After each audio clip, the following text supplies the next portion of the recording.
Since 2014, the Bolivarian Republic of Venezuela has been the target of no less than 150 unilateral coercive measures, or sanctions, implemented by over 40 legal instruments and executive orders from the United States government and its allies, such as the European Union, the United Kingdom, the Lima Group, Canada, Panama, and Switzerland. These measures are part of systematic attempts at regime change against the South American country, which have escalated significantly in recent years, including threats of military intervention. Nevertheless, there is already an intervention underway with devastating effects: the economic, financial, and commercial blockade against Venezuela. And rather than the Maduro government, the main victims have been the Venezuelan people. New U.S. sanctions. Sanctions against. Sanction Maduro. Sanctions on Venezuela. The sanctions were another option to send him a message. And sanctions is the way to do that. The sanctions against. Sanctions. War by other means. Ever since the Bretton Woods Agreement, from the Torricelli-Graham Act against Cuba to the Trading with the Enemy Act applied against North Korea, all the way to the Obama Decree against Venezuela, the United States has resorted to these policies to pressure countries that refuse to toe the line. Here are the main examples. 1950, North Korea. Korea is a small country. With the U.S. taking part in the Korean War on the South Korean side, then-President Harry Truman decided to implement coercive economic measures against North Korea with a complete embargo on exports, looking to weaken what was then an ally of the Soviet Union. 1960, Cuba. President Eisenhower imposed severe sanctions following the nationalization of U.S. properties and strategic companies in Cuba. Quedan nacionalizadas todos los bienes, por supuesto, y empresas de la Texaco y de la The blockade was subsequently intensified until completely forbidding any goods from going in, including food and medicine. 1990, Iraq. In the context of the First Gulf War, Washington imposed sanctions against Iraq, blocking all imports with some exceptions of food and medicine, and forbidding any exports of oil and derivatives. I think this is a very hard choice, but we think the price is worth it. Sanctions escalated in the years that followed, until 2003 when they gave way to the next military invasion of Iraq, under the false pretense that Iraq possessed weapons of mass destruction.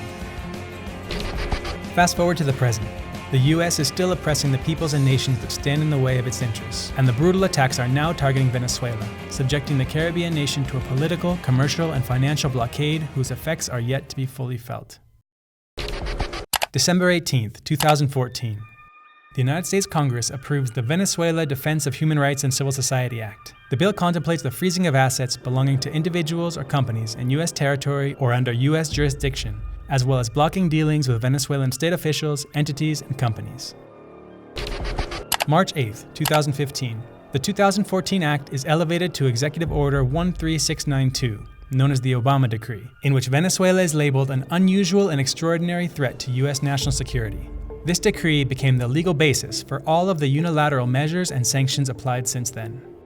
From May to December of 2016, banks such as Commerzbank in Germany, Novo Banco in Portugal, and JP Morgan in the US, alongside other companies, lend themselves to the commercial blockade, resulting in Venezuela facing growing difficulties to find intermediaries for its financial transactions.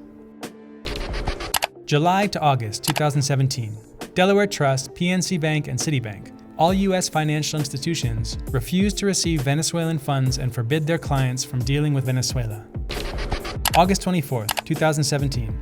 It's a strong message for the people of Venezuela. The U.S. government imposes Executive Order 13808, prohibiting the direct or indirect sale of Venezuelan government bonds, tightening the financial boycott and the policy of isolating the Venezuelan banking sector, and severely affecting the operations of the state oil company PDVSA.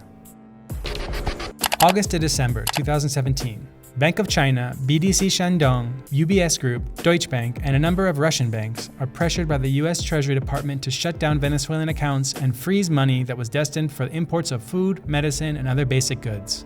Rating agency Standard & Poor's declares Venezuela to be in selective default. January to April 2018.